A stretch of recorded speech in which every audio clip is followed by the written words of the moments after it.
हाँ तो स्टूडेंट्स अपन पढ़ रहे थे इससे प्रीवियस लेक्चर में कि ऑर्थोगोनल फ्रेम ऑफ रेफरेंस लांबिक निर्देश तंत्र, तो उसमें से अपन ने एक डिस्कस कर लिया था कार्टेशियन फ्रेम ऑफ रेफरेंस, कार्तीय निर्देश तंत्र। तो आज के इस लेक्चर में अपन डिस्कस करेंगे सेकंड टॉपिक। सेकंड कौन सा है? सिलेंड्रिकल फ्रेम ऑफ रेफरेंस, बेलनी निर्देश तंत्र। क्या है बेलनी निर्देश तंत्र? तो देखिए टॉपिक का नाम आप लोग भी लिख लीजिए, सिलेंड्रिकल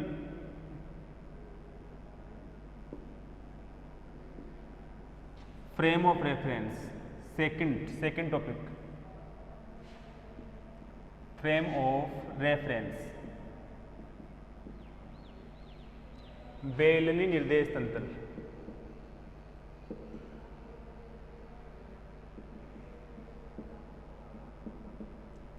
तो इस फ्रेम के लिए अपन सबसे पहले एक सिलेंडर का निर्माण करते हैं। सिलेंडर की साइज कैसी होती है?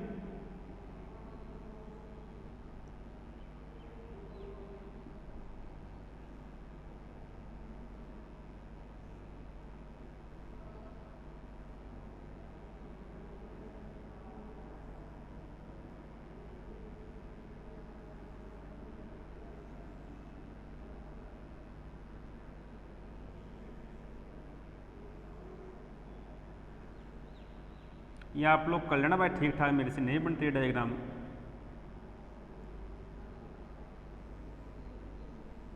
ऐसा कुछ होता है, बाकी कुछ कमी रहेगी तो आप लोग पूरी कर देना उसको, है ना। ठीक है, अब देखो मैंने आपको क्या बताया था कि किसी भी फ्रेम की स्टडी करने के लिए कितनी अक्ष होती है? 3 अक्ष। कितनी अक्ष होती है?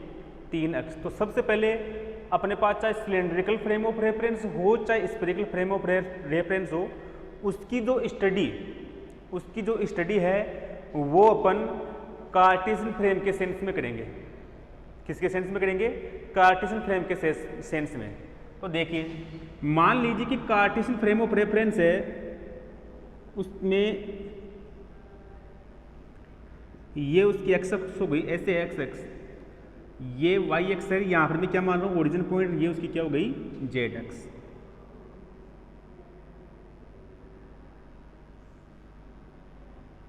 टॉपिक का नाम लिख लिया होगा, तो मैं इसको रब कर रहा हूं।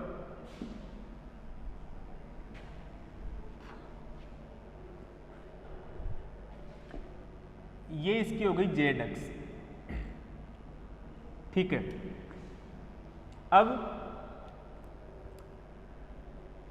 अब देखिए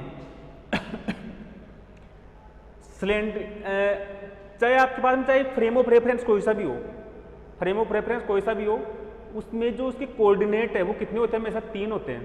जिससे जो आपके पास में कार्टेशियन फ्रेम ऑफ रेफरेंस है उसमें 3 कोऑर्डिनेट थे, एक्स वाई जेड है। और यहाँ पर जो सिलेंड्रिकल जो है, सिलेंड्रिकल फ्रेम ऑफ रेफरेंस, उसमें अपन उसके 3 कोऑर्डिनेट कौन से मानेंगे? रो, फाई और जेड।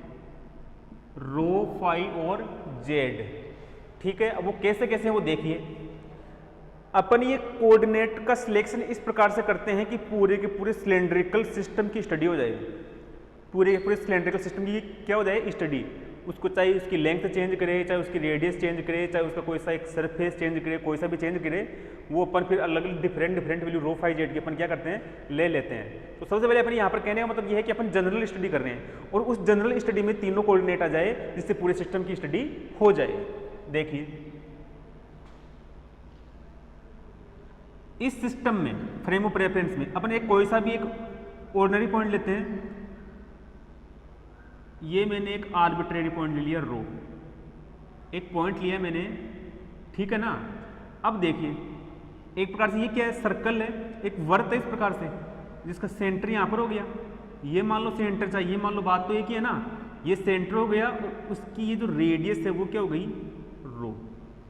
ये है रो, ध्यान से, क्या हो गई? ये रो। ठीक है, फिर देखिए आगे। अब ये यहां से जो एंगल बनाएगा, ये वाला एंगल, सॉरी ये कुछ गलत मिस्टेक बना रहा हूं मैं, ये हो गया रो। और इसकी जो यहां से जो टोटल जो सिलेंडर है उसकी लेंथ कितनी भी हो सकती है? 2 सेंटीमीटर, 5 सेंटीमीटर, 50 फीट, 1000 फीट, कितने भी है ना। तो एक जनरल वो जो उसकी लेंथ है, उस लेंथ को अपन किससे शो कर रहे हैं, जेड से। किससे शो कर रहे हैं, जेड से। टोटल यहां से लेकर यहां तक इसकी क्या आ गई, लेंथ आ गई। तो ये यहां से लेकर यहां तक, यहां से लेकर यहां तक, ये एक्स वाई प्लेन में था, एक्स वाई प्लेन से यहां तक जेड। तो देखिए रो तो क्या हो गई, कोऑर्डिनेट में बात कर रहे हैं अपन, रो क्या हो गई इसकी, रेडियस, लेंथ क्या हो गई इसकी, जेड। ठीक है, अब एक कोऑर्डिनेट और रह गया, एक कोऑर्डिनेट और रह गया, वो देखो ये पॉइंट यहां पर आके परपेंडिकुलर फॉर्म में क्या कर रहा है, ये इंटरसेक्ट। अब ये आगे बाद में एक्स एक्स ऐसे है ना, इसको मिलाइए, दिख रहा है ना सबको,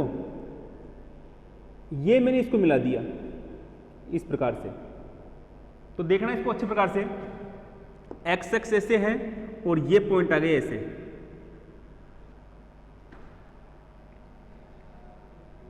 ये आपके पास में क्या थी, एक्स एक्स, और ऊपर से एक पॉइंट आ गया इसे इस प्लेन में, एक्स वाई प्लेन में, और उस प्लेन को मैंने ऐसे मिला दिया। ठीक है ना, ऐसे मिलाने के बाद में ये जो एंगल बनेगा, ये एंगल है फाई, और इसको कहते हैं अपन एजीमुथल एंगल, दिग्गंसी कोण। क्या कहते हैं अपन, दिग्गंसी कोण। तो ये वाला एंगल क्या है, फाई, ये वाला एंगल हो गया फाई। ठीक है, अब देखिए आपने ये एक्स एक्स यहां पर माना कि एक्स एक्स, तो आप यहां पर भी मान सकते हैं, यहां पर भी मान सकते हैं, यहां पर भी मान सकते हैं। तो एक्स एक्स के साथ में एंगल क्या है, फाई है, ये वाला एंगल क्या है, फाई। ठीक है, एक इसका एंगल कौन सा हो गया, फाई। अब इस टोटल जो सिलेंडर है, इस टोटल सिलेंडर की जो ज्योमेट्री है, वो ज्योमेट्री केवल इन तीन कोऑर्डिनेट के ऊपर डिपेंड कर रही है, केवल इन तीन कोऑर्डिनेट के ऊपर क्या कर रही है, डिपेंड कर रही है। अब कई बार मन में सवाल आ जाता है कि रो को जैसे मैं 1 सेंटीमीटर लूं, क्या लूं, 1 सेंटीमीटर, तो सिलेंडर की साइज अलग होगी। 2 सेंटीमीटर लूं तो अलग होगी, 5 सेंटीमीटर लूं तो अलग होगी ना अलग। ऐसे ही इसकी लेंथ 1 सेंटीमीटर लूं अलग होगी, 2 सेंटीमीटर लूं अलग होगी, 5 सेंटीमीटर लूं अलग होगी। तो जेड के ऊपर भी डिपेंड कर रहा है, रो के ऊपर भी, लेकिन फाई के ऊपर डिपेंड कैसे कर रहा है, ये कहानी समझ में नहीं आ रही। आपने कई बार पढ़ा होगा अर्ध बेलन, सेमी सिलेंडर, अर्ध बेलन, पूर्ण बेलन। तो वो कि सिलेंडर कैसा है, आधा है, पूरा है, चौथाई है, जो भी है ना, वो इस फाई के ऊपर डिपेंड करेगा। कैसे, यदि ये एक्स एक्स है, ठीक है ना, फाई यदि पूरा रोटेट हो रहा है, फाई यदि क्या हो रहा है, पूरा रोटेट, इसका मतलब टोटल सिलेंडर, पूरा बेलन। यदि फाई की वैल्यू केवल 180 है, 180, तो इसका मतलब सेमी सिलेंडर, अर्ध बेलन।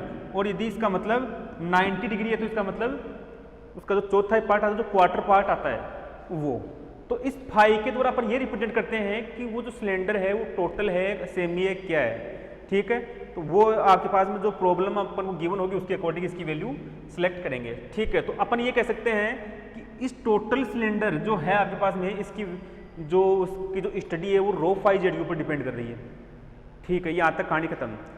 अब देखिए 3 सरफेस भी होते हैं, बताया मैंने, U1 तल, U2 तल, U3 तल, U1 plane, U2 plane, U3 plane, या U1 सरफेस या U2 सरफेस या U3 सरफेस। तो यहाँ पर सरफेस कौन से होंगे, यहाँ पर सरफेस कौन से होंगे, तो उस सरफेस की बात करेंगे। देखो कल वाले में क्या लिया था अपन ने, इस साइड एक्स एक्स लिया था, इस एक्स एक्स के जो परपेंडिकुलर जो सरफेस आया था वो क्या था, एक्स सरफेस। ये जैसे y, इसके परपेंडिकुलर जो सरफेस आए वो y सरफेस, ये जैसे z, z के परपेंडिकुलर जो सरफेस आए वो z सरफेस। तो वैसे ही यहाँ पर लेंगे अपन। देखो रो किस साइड है, सॉरी z की बात कर लेते पहले, z इसी साइड है ना, z इस साइड है, इसका मतलब यहाँ पर मैं यूनिट वेक्टर क्या मान लूँ, z कैप। यहाँ पर मैंने यूनिट वेक्टर क्या मान लिया, z कैप। आगे और देखिए, इस z की डायरेक्शन में परपेंडिकुलर सरफेस इस प्रकार से आ गया, परपेंडिकुलर सरफेस किस साइड आ गया, इस प्रकार से। तो इसके परपेंडिकुलर साइड में इसका जो सरफेस ये वाला है, ये सरफेस आ गया, और ये सरफेस कौन सा है, जेड। 3 कोऑर्डिनेट पता ना, U1, U2 और U3। तो यहाँ पर ये U3 वाला है, तो यहाँ पर जेड बराबर U3 बराबर C3 तल, लिख लेना यहाँ पर अच्छी प्रकार से, ऐसे कैसे, जेड बराबर u3 बराबर c3 तल, जेड बराबर u3 बराबर c3 तल, ठीक है, ये आ गया और उसकी डायरेक्शन हो गई इस प्रकार से। अब देखिए रो कौन साइड है, जैसे रो यहाँ पर है, जो सिलेंडर हो गया ना, सिलेंडर, जैसे मैं बात करूँ, ये सिलेंडर नहीं आ रहा समझ में, ये सिलेंडर है, उसका ये सेंटर हो गया और रेडियस तो किसी भी डायरेक्शन में हो सकती है, ये सिलेंडर, उसकी रेडियस इस साइड, उसके परपेंडिकुलर सरफेस ये आएगा, तो इसका जो ये इस प्रकार जो सिलेंड्रिकल जो सरफेस है, वो सिलेंड्रिकल सरफेस हमेशा उस रेडियस के परपेंडिकुलर रहेगा। आप इमेजिन कर सकते हो, सिलेंडर का जो सिलेंड्रिकल सरफेस है वो रेडियस के हमेशा क्या रहेगा, परपेंडिकुलर। तो इसके परपेंडिकुलर कौन सा भाई, रो इस साइड भी हो सकता है, इस साइड भी, इस साइड भी, इस साइड भी, किसी भी डायरेक्शन में हो सकता है। तो सभी डायरेक्शन के लिए कौन सा प्रश्न यूज में लेंगे, सिलेंड्रिकल सरफेस। तो ये आ गया सिलेंड्रिकल सरफेस रो। तो रो बराबर u1 से कंपेयर, u1 बराबर c1 तल, ठीक है। परपेंडिकुलर कौन सा आ गया, आपने रो इस साइड लिखा ना, तो ये हो गया यूनिट वेक्टर रो केप, यूनिट वेक्टर रो केप, ठीक है। अब फाई, ये तो आपको अच्छे प्रकार से दिख गया, ये वाला प्लेन हो गया, ऊपर वाला मान लो चाहे नीचे वाला मान लो, और ये पूरा पूरा कवर हो रहा है, और ये सिलेंडर की ज्योमेट्री किसके ऊपर डिपेंड कर रही है, फाई के ऊपर। तो सीधा सा ये वाला बचेगा। मैं इसको थोड़ा डार्क कर देता हूँ, इसे, ये दिख रहा होगा आपको, ये वाला, और ये फाई वाला तो u2 है, तो मैं यहाँ पे लिख रहा हूँ फाई बराबर u2 बराबर c2 तल, फाई बराबर u2 बराबर c2 तल। नहीं दिख रहा तो मैंने बोल दिया फाई बराबर u2 बराबर c2 तल, ये वाला।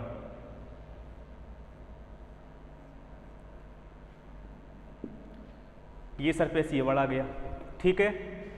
और देखो फाई कैसे चेंज हो रहा है भाई, एक्स एक्स ये वाला है और एक्स के सापेक्ष ऐसे एंगल चेंज हो रहा है, इससे एक्स के सापेक्ष ऐसे हो रहा है ना चेंज, तो इसका मतलब एंगल यहाँ पर है तो डायरेक्शन ये हो गई, एंगल यहाँ पर तो डायरेक्शन ये हो गई, एंगल यहाँ पर तो डायरेक्शन ये हो गई, यानी वहाँ पर जो टेंजेंट लाइन आ गई, जो स्पर्श रेखा आ गई, वो स्पर्श रेखा उसकी डायरेक्शन को शो करती है।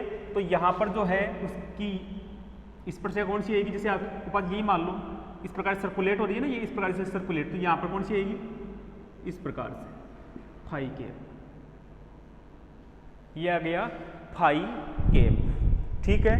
अब आप देख सकते हो रो इस साइड, फाई इस साइड, बीच में एंगल 90, जेड ऐसे, फाई ऐसे, बीच में एंगल 90, तीनों एक दूसरे के परपेंडिकुलर है। रो, फाई और जेड तीनों क्या एक दूसरे के परपेंडिकुलर, इसका मतलब ये भी क्या एक ऑर्थोगोनल फ्रेम ऑफ रेफरेंस है, इसका मतलब ये भी क्या एक ऑर्थोगोनल फ्रेम ऑफ रेफरेंस है। साथ में और देखिए यहां पर जेड की वैल्यू 0 भी हो सकती है ना, जेड की वैल्यू 0 भी, इसका मतलब there is no cylinder only a disc, ये अपन कह सकते कि सिलेंडर है ही नहीं, इसका मतलब जेड की वैल्यू 0 मिनिमम हो सकती है, या तो सिलेंडर होगा नहीं या फिर होगा, 0 होगा तो होगा नहीं, और होगा तो वो उसकी लेंथ कितनी भी हो सकती है, उसकी लेंथ कितनी भी हो सकती है। तो जेड की जो लिमिट है उसको साइड में लिख लेना, ऐसे आएगी, ऐसे, ठीक है ना। उसके बाद में रो, ये पहले रो की लिख लो, 0 से लेकर कितनी भी हो सकती है, एक बच रहा फाई,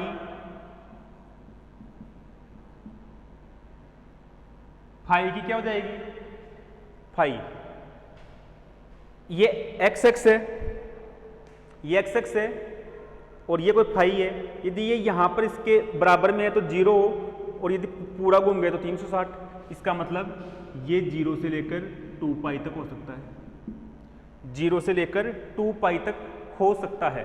तो ये इसकी इस प्रकार से लिमिट आएगी, ठीक है। अब इसकी थ्योरी देखो, ये डायग्राम यहां पर समझ में नहीं आ रहा तो ये डायग्राम केवल कैलकुलेशन के लिए अपन एक अलग से डायग्राम यूज में ले सकते हैं, ये तो लिख लेना साइड में है ना, केवल कैलकुलेशन के लिए कितना डायग्राम काम आएगा वो देखना। ये y,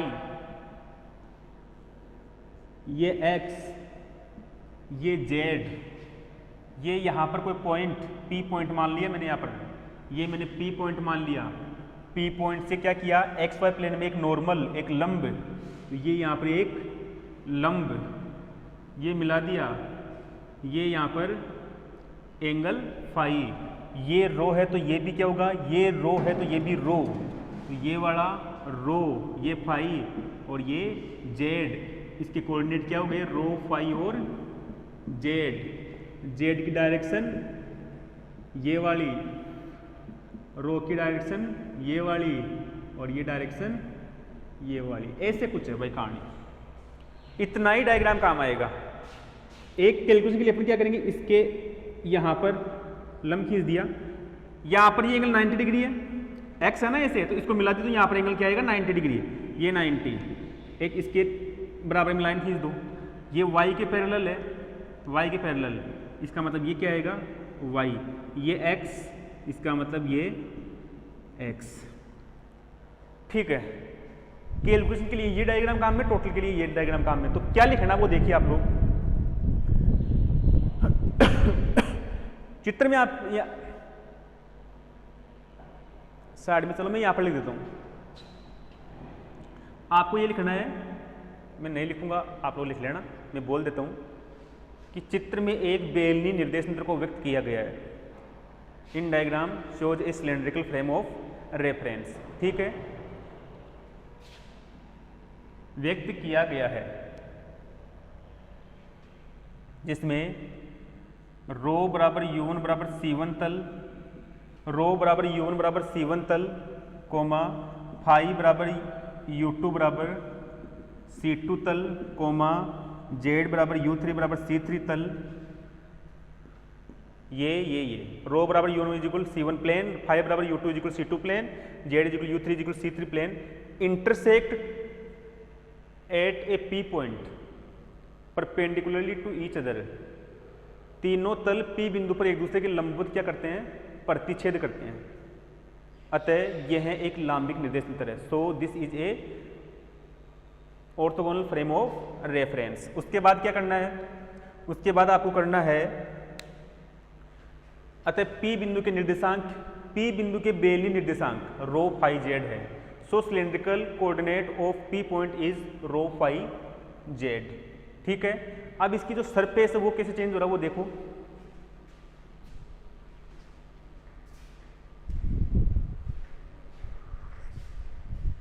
सरफेस कैसे चेंज हो रहे हैं वो देखो एक बार।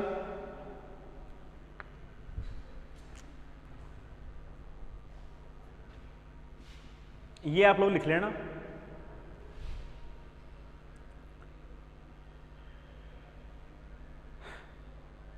सिंस रो की वैल्यू कहां से, 0 से लेकर इनफाइनाइट तक है, कुछ भी हो सकती है। रो बराबर 0 होने पर बेलन, रो बराबर 0 होने पर बेलन जेड अक्ष में परिवर्तित हो जाता है। ये लिख लेना भाई, परिवर्तित हो जाता है। पता ना कैसे चेंज हो रहा है भाई। ये रो 0 गया तो पूरा पूरा सिलेंडर क्या हो जाएगा, कॉन्ट्रैक्ट हो जाएगा, संकुचित हो जाएगा। रो बराबर 0 होने पर केवल आपके पास जेड अक्ष बचेगी, रो बराबर 0 होने पर केवल क्या बचेगी, जेड अक्ष। तो पूरा पूरा क्या हो जाएगा, संकुचित, कॉन्ट्रैक्ट। तो क्या हो जाएगा, रो बराबर 0 होने पर बेलन जेड अक्ष में परिवर्तित हो जाता है। For rho is equal 0 cylinder becomes change in Z axis. दूसरा स्टार लगा के ऐसे, फिर स्टार। फाई की वैल्यू कहां से कहां तक है, 0 से लेकर 2 पाई तक। 0 से लेकर 2 पाई तक कुछ भी हो सकता भाई, 0 से लेकर 2 पाई तक कुछ भी हो सकता है। और यहां पर ये लिखना, रो बराबर ये हो गया और रो बराबर U1 बराबर C1।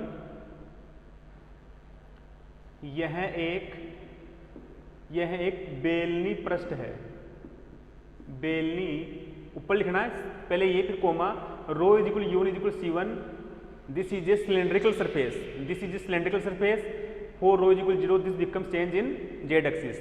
फिर फाई की वैल्यू ये हो गई, फिर लिखना है यह फाई बराबर U2 बराबर C2। यह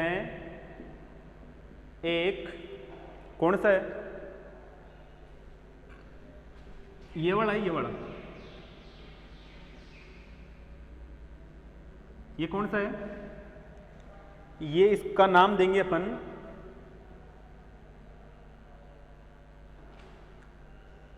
YZ तल। यह है एक YZ तल। अरे भाई Y में और Z में तो आ रहा ना ये। यह एक YZ तल है।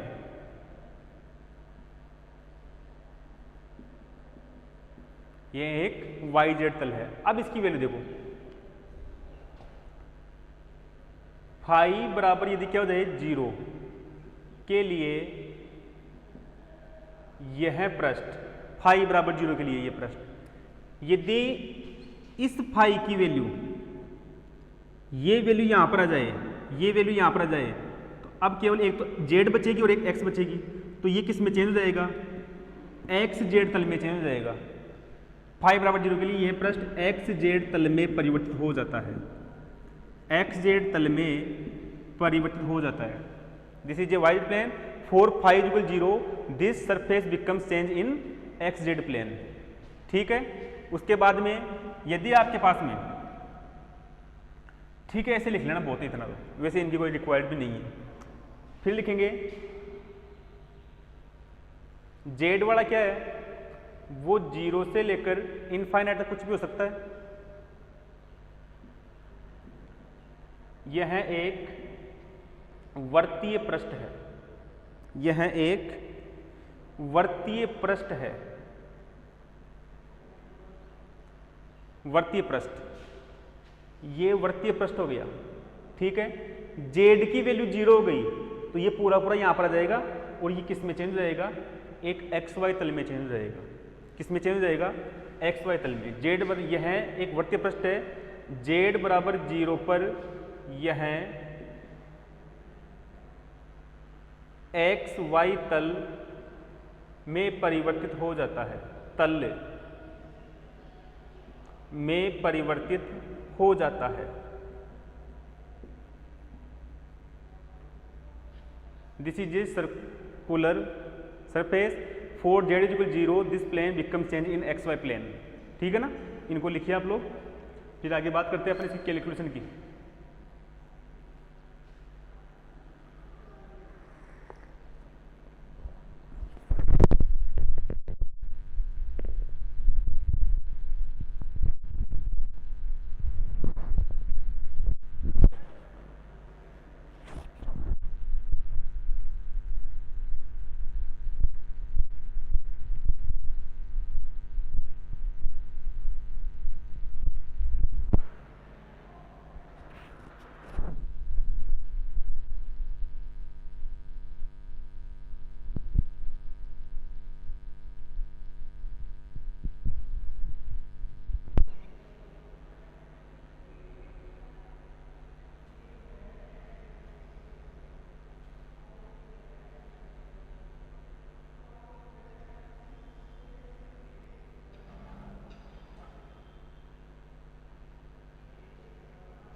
आप इसको ऐसे भी कह सकते हैं, जो फाई वाला है ना, यह एक अर्ध समतलीय, एक अर्ध समतलीय, अर्ध समतलीय पृष्ठ है। ऐसे कर लेना इसको, एग्जैक्ट यही है। यह एक अर्ध समतलीय पृष्ठ है। This is a semi plane surface, semi plane surface, ऐसे कर लेना है ना। अब इसकी कैलकुलेशन की बात करते हैं। लिख लेना, माना तीनों पृष्ठ P बिंदु पर क्या करते हैं? इंटरसेक्ट करते हैं। अतः P पॉइंट निर्देशांक, so coordinate of P point is rho phi Z। ठीक है। अब देखिए आगे,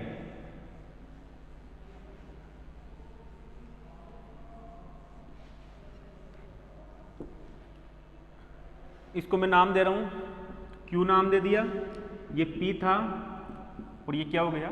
R। एक बात तो आपको कन्फर्म हो गई होगी कि U1 की जगह यहाँ पर क्या यूज में ले रहे? रो। U2 की जगह क्या यूज में ले रहे? फाई। और U3 की जगह क्या यूज में ले रहे? Z। वहाँ पर यूनिट वेक्टर क्या थे? E1 कैप था, E2 कैप था और क्या था? E3 कैप था। E1 कैप की जगह क्या यूज में ले रहे अपन? रो कैप। E2 कैप की जगह क्या यूज में ले रहे? Phi cap. उसकी जगह क्या यूज में ले रहे? Z cap. यूनिट वेक्टर में यहाँ पर ये कंसिडर कर रहा हूँ।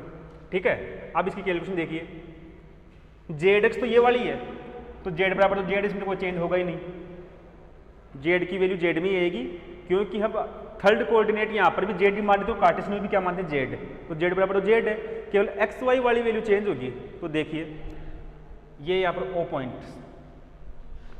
त्रिभुज ओ आर क्यू से, from triangle O R Q, from triangle O R Q, cos phi की वैल्यू देखिए क्या आएगी और साइन फाई की वैल्यू देखिए क्या आएगी। क्या आ रही है वैल्यू?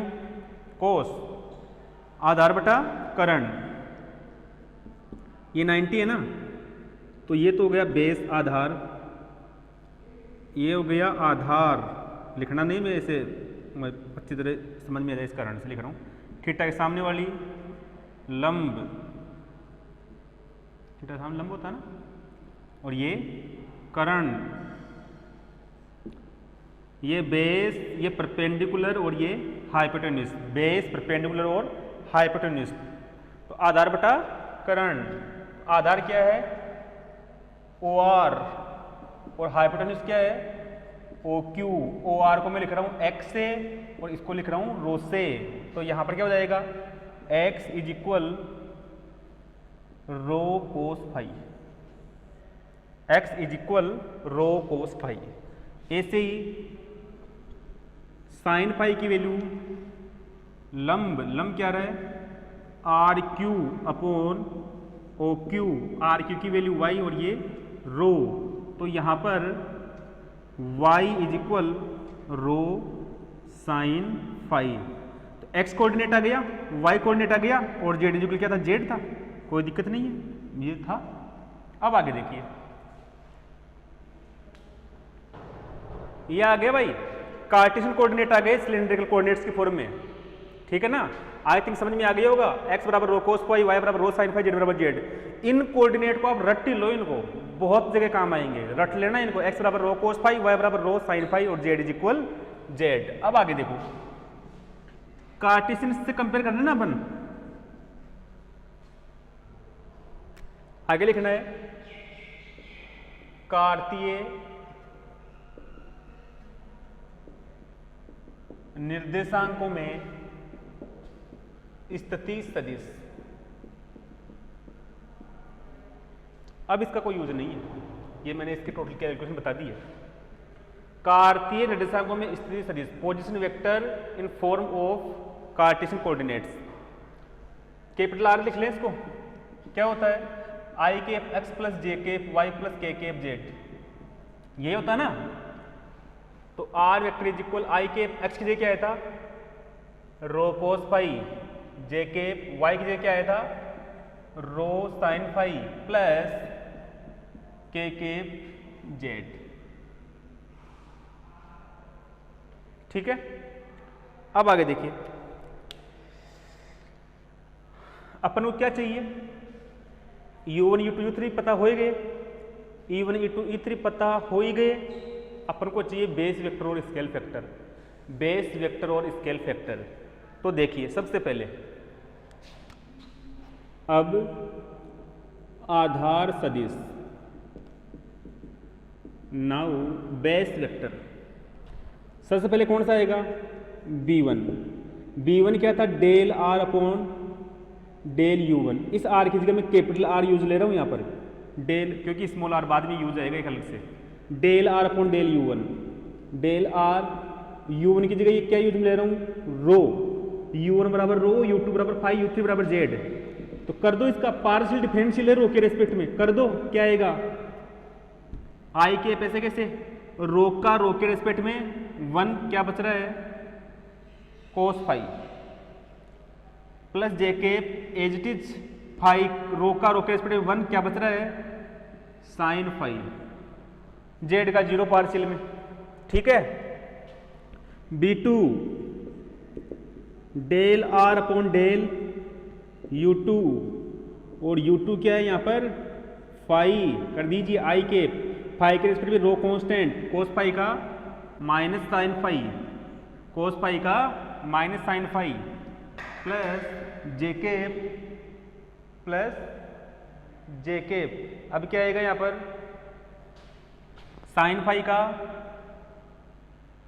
कोस फाई और यहाँ पर रो पहले से था जेड का 0, ठीक है ना। अब आगे B3 is equal del R upon del U3 del R upon del U3 क्या है जेड के रेस्पेक्ट में 0 0, केवल के बचेगा, जेड का क्या हो जाएगा 1, ठीक है। अब क्या करेंगे अपन स्केल फैक्टर, अतः स्केल गुणक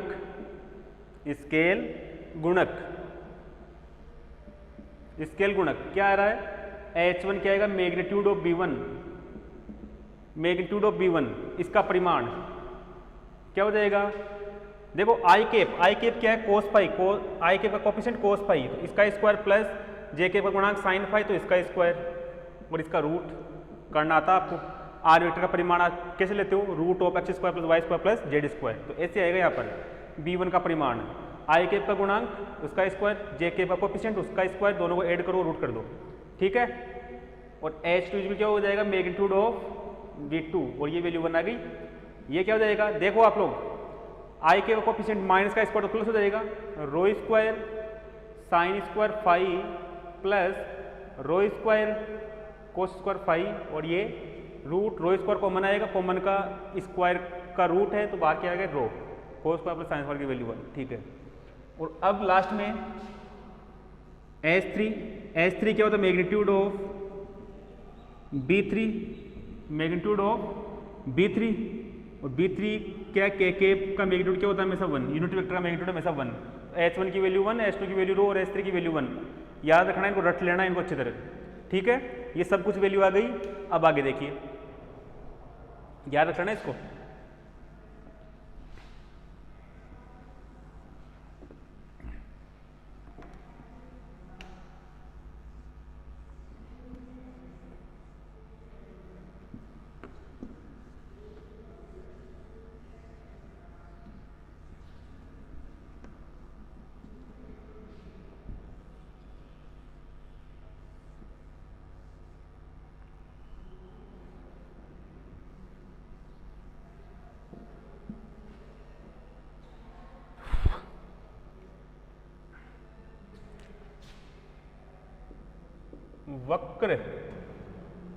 वक्र रेखी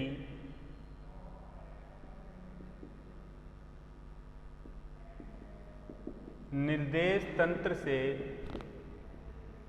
तुलना करने पर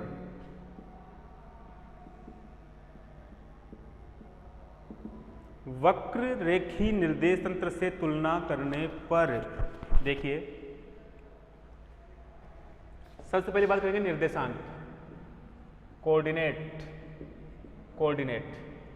वहां पर थे U1 U2 और U3, यहां पर क्या आया रो आ गया, फाई आ गया और जेड आ गया, रो फाई और जेड। फिर थे यूनिट वेक्टर एकांक सदिश, वहां पर थे E1 cap, E2 cap, E3 cap. यहां पर क्या मान रहे हैं, ये था रो कैप माना था मैंने, ये मैंने फाई कैप माना है और ये मैंने क्या माना है जेड कैप माना है, ठीक है। अब उसके बाद में सदिश क्षेत्र के घटक, इसको अपने हिसाब से लिखना है। सदिश क्षेत्र के घटक कंपोनेंट ऑफ वेक्टर फील्ड, वहां पर था A1, एक था A2, एक था A3। अब जैसे आपने कार्टेशियन में क्या किया था AX AY AZ, तो यहां पर क्या कर देंगे A रो A फाई और AZ, ये कर दिया। भाई जो इसकी कोऑर्डिनेट है ना उसको बेस में लगा दिया अपन, ये किया है। लास्ट में बताया स्केल गुणक, स्केल फैक्टर अभी आपने कैलकुलेट किया था H1 की वैल्यू 1, आपने थोड़ी किया था, मैंने किया था, मेहनत में कर रहा हूं। H1 की वैल्यू 1, H2 की वैल्यू रो आई थी और H3 की वैल्यू क्या आई थी 1, ठीक है। ये वैल्यू आ गई। अब क्या करना है, स्टार लगा के जो मोस्ट जो वैल्यू थी वो आपको यहां पर लिखनी है। पहले कौन सा लिखना है ग्रेडियंट ऑफ फाई, देखो यहां पर फाई अपन एक दूसरी क्वांटिटी यूज में ले रहे हैं, ये वाली फाई, तो फाई की जगह दूसरी क्वांटिटी मान लो साई मान लो, मैं दोनों सेम नहीं हो, कंफ्यूज हो गए इसे।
अदिश फलन साई की प्रवणता, gradient of scalar function psi, इन फॉर्मूले को भी डायरेक्ट याद रखना है। डेल साई, ये होता है ना del psi, E1 cap upon H1 del psi upon del U1। Phi थोड़ा सा बोलने में मिस्टेक हो रही है क्योंकि और फाई यहाँ पर साई साई पहली बार यूज ले रहे ना, plus E2 cap over H2 del psi over del, और E3 cap over H3 del psi over del U3। कम वहां से दे के रख लो, E1 की जगह रो केप, H1 की value 1 del psi upon del rho, plus phi cap H2 की value rho del psi upon del phi, E3 ये जेड केप H3 की value 1 del psi upon del Z, ये वैल्यू आ गई भाई।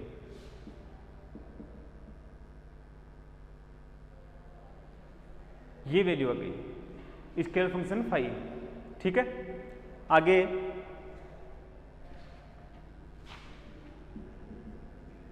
सदिश क्षेत्र ए वेक्टर का divergence, divergence of vector field capital A vector.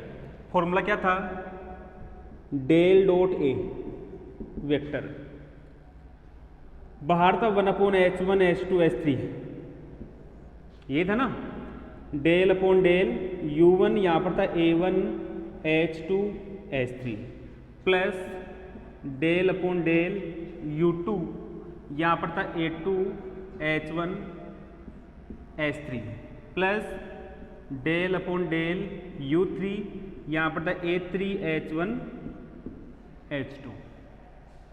ठीक है, ये तीनों मल्टीप्लाई 1, H1 की वैल्यू 1, H2 की वैल्यू रो और H3 की value 1, del upon del U1 की जगह रो, A1 की जगह ए रो, H2 की वैल्यू रो और H3 की वैल्यू 1। तो ये आ गई, यहाँ पर ये रो बेस में है और ये रो मल्टीप्लाई में है। ठीक है, डेल अपॉन डेल U2 की जगह फाई, A2 की वैल्यू ए फाई, H1 H3 की वैल्यू 1। ठीक है, plus del upon del U3 की जगह जेड A3 की वैल्यू ए जेड, H1 की वैल्यू 1, H2 की वैल्यू रो। इसको अपन आगे और लिख सकते हैं, इस रो को अंदर मल्टीप्लाई कर दो, 1 अपॉन रो डेल ए रो और ये रो अपॉन डेल रो। ठीक है ना, प्लस 1 अपॉन रो डेल ए phi upon del phi. Z के रिस्पेक्ट में इस रो कांस्टेंट इसको बाहर ले सकते, तो ये रो और ये रो क्या हो जाएगा, कैंसिल। तो क्या बच जाएगा, del A Z by del Z. ये फॉर्मूला बनेगा डाइवर्जेंस का, लिख लेना इसको अच्छी तरह। आगे लिखेंगे सदिश क्षेत्र ए वेक्टर का curl, curl of vector field capital A vector. इसको भी अपन देख लेते हैं।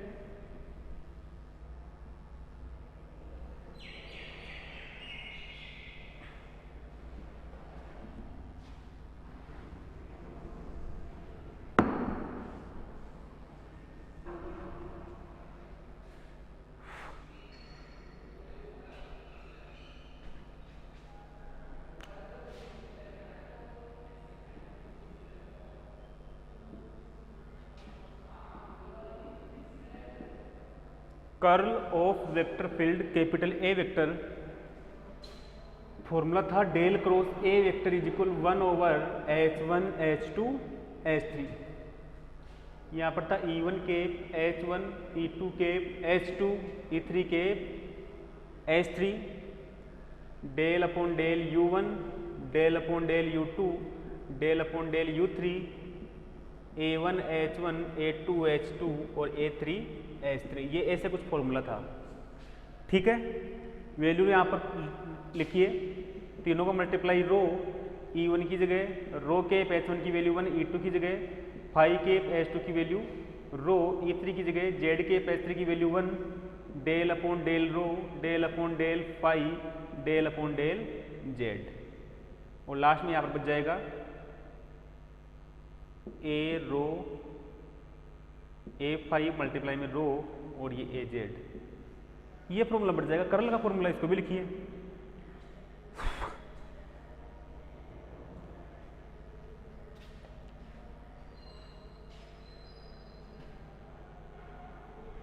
लास्ट में एक फॉर्मूला और बचा हुआ है, लाप्लासियन ऑफ स्केलर फंक्शन।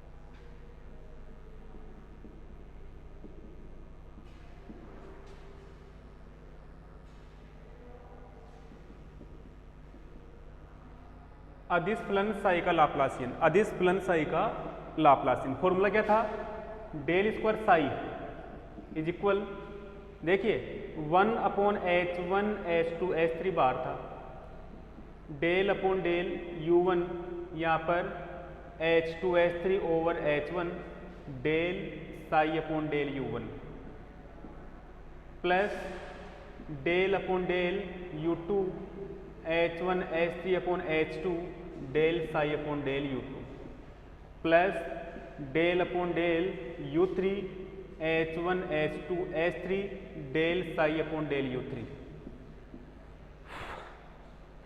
ठीक है ना, अब यहाँ पर वैल्यू रख दीजिए, तीनों का मल्टीप्लाई रो डेल अपॉन डेल रो, मैं बताऊंगा नहीं, यहाँ पर डायरेक्ट लिख लीजिए, यहाँ पर रो आएगा del psi upon del rho आएगा plus del upon del phi, यहाँ पर 1 upon rho del psi upon del phi plus del over del Z rho del psi upon del Z, ऐसे आ गया।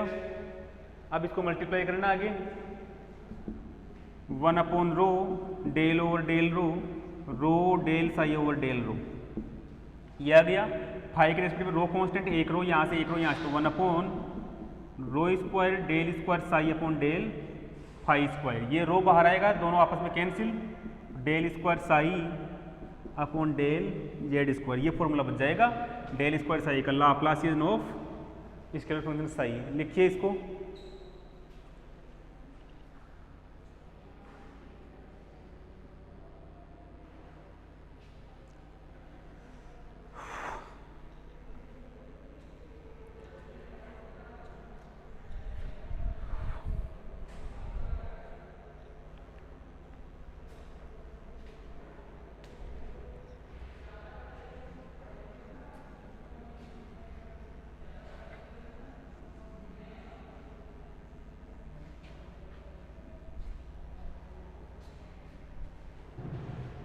अब इससे रिलेटेड एक question,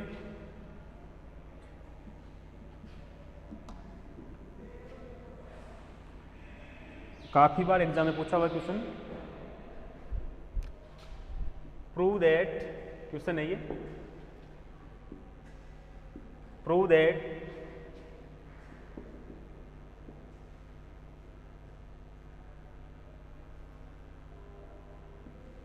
cylindrical frame of reference is a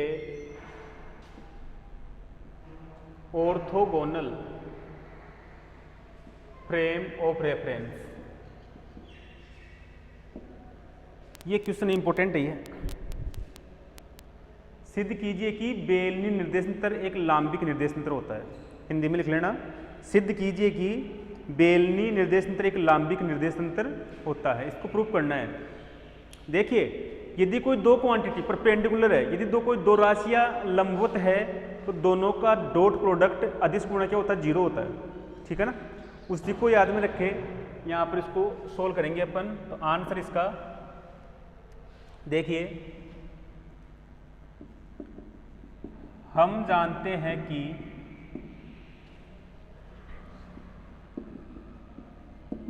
बेलनी निर्देशांकों में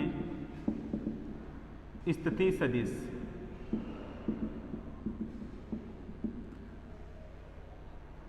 we know that position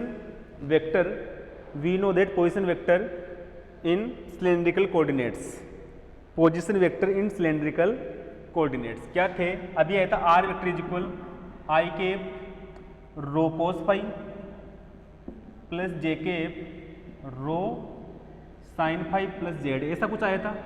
ठीक है, अब फिर आगे अतः आधार सदिश, आधार सदिश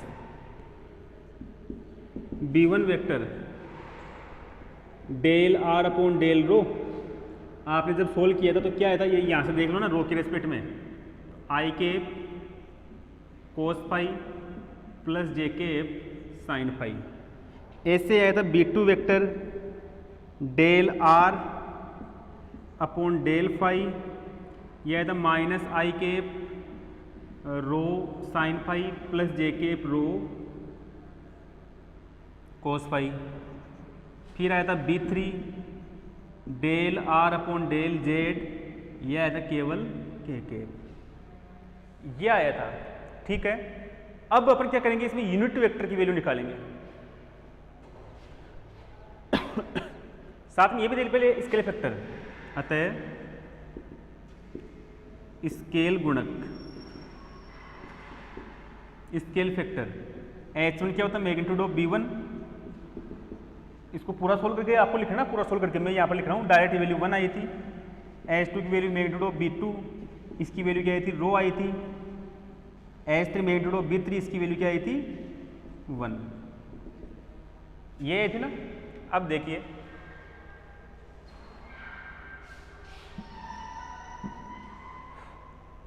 अब एकांक सदिश यूनिट वेक्टर, यूनिट वेक्टर पहला कौन सा है, E1 केप। E1 केप क्या होता है, मैं एक पूरा करके बता रहा हूं आपको। E1 केप क्या होता है, ये होता है B1 vector upon B1 vector का मैग्नीट्यूड, यानी B1 वेक्टर अपॉन H1। ठीक है ना।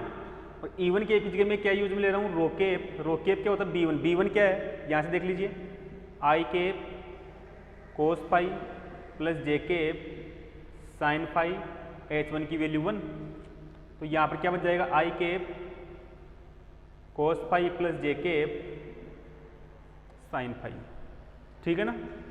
सेकंड कौन सा आएगा, phi cap.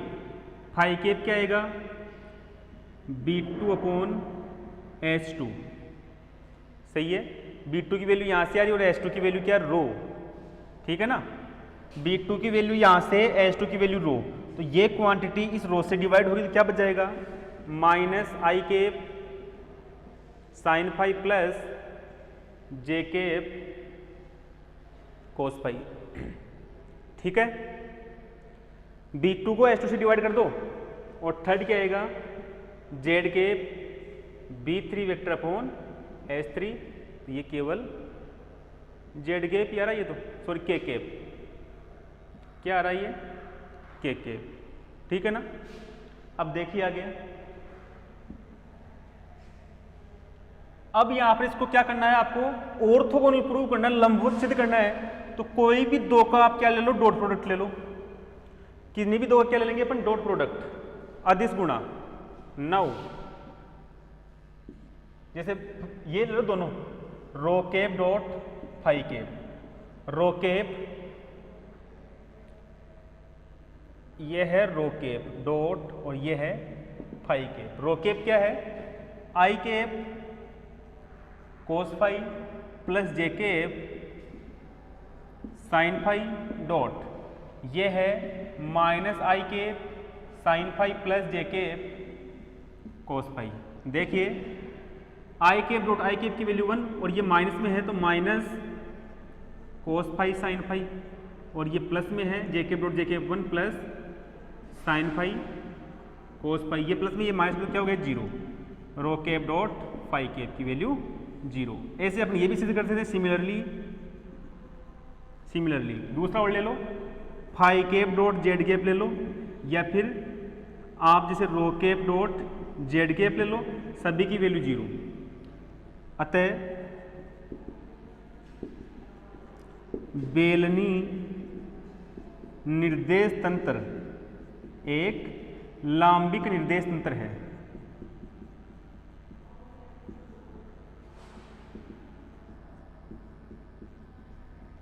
So cylindrical frame of reference is a orthogonal frame of reference. तो ये आज का लेक्चर यहीं पर पूरा होता है, खत्म होता है। इससे नेक्स्ट लेक्चर में अपन डिस्कस करेंगे same to same derivation spherical frame of reference के लिए। ठीक है, ओके।